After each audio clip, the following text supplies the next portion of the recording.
Ladies and gentlemen, I would like to introduce to you our speaker. His honors include the Defense Advanced Project Agency Young Faculty Award and National Science Foundation Career Award. He was the inaugural Harvard Innovation Science Fellow. He's participated with some of the world's leading companies to develop breakthrough innovations. Dr. David Ricketts.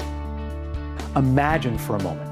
Imagine that you were a CEO of an 8-track tape company in 1965. You've got the revenues increasing, your profits increasing. What would you be investing in? Would you be investing in maybe some new salespeople, maybe some new marketing? Maybe you'd be investing in making the 8-track better. How many of you would be thinking about obsoleting your number one product? This may not surprise you, but growing up, I was a little bit of a nerd. I went in the garage and I created things. I made things. Well, my dad used to say all I did was take things apart. Every decade for the past 50 years, the dominant technology has been obsolete, gone.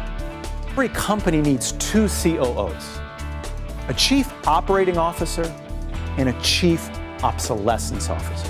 Somebody who's focused on obsoleting your products.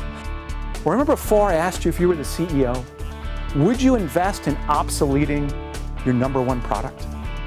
You probably said, no way.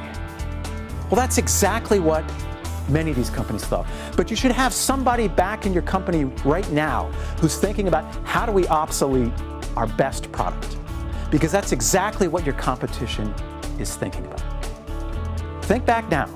Is there somebody back in your company thinking about how to obsolete your own product? People talk about out-of-the-box thinking. And I think not only is it a tired cliche, it's wrong. What's in the box? The box is your expertise, it's your skills, it's your know-how, it's your strategy. Put simply, the box is your toolkit. You don't want to get rid of your toolkit. What you want to do is start thinking about your problems in different ways. Does this sound familiar to you? To be the best, you have to do what the best are doing. The best practices lead to success, but maybe not to innovation. I better know what you're thinking. Did I miss the snack table on the way in? I brought with me an innovation that I want to share with you. But before I show it to you, I want to tell you a little bit about it. I mean, think about it. We're talking about dry orange powder. I get dry mouth just talking about it. Kraft macaroni and cheese dinner. Not what you expected, is it? For the past 80 years, Kraft macaroni and cheese has been the #1 dinner in Canada. Now, I didn't say the #1 kids dinner or the #1 ready-make dinner. It's the #1 dinner of all choices.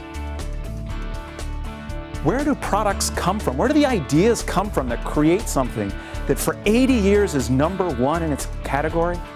It becomes so popular that we forget that it's everywhere. Think about innovation. We think about, I don't know, some super brilliant person out in Silicon Valley that creates a brand new technology, maybe a new electronic gadget or maybe a new app for our phone. We don't think about macaroni and cheese. But innovation isn't limited to just technology. Innovation is around us everywhere. I found out that 75% of the total revenue from the Fortune 500 comes from only 140 companies, less than a third.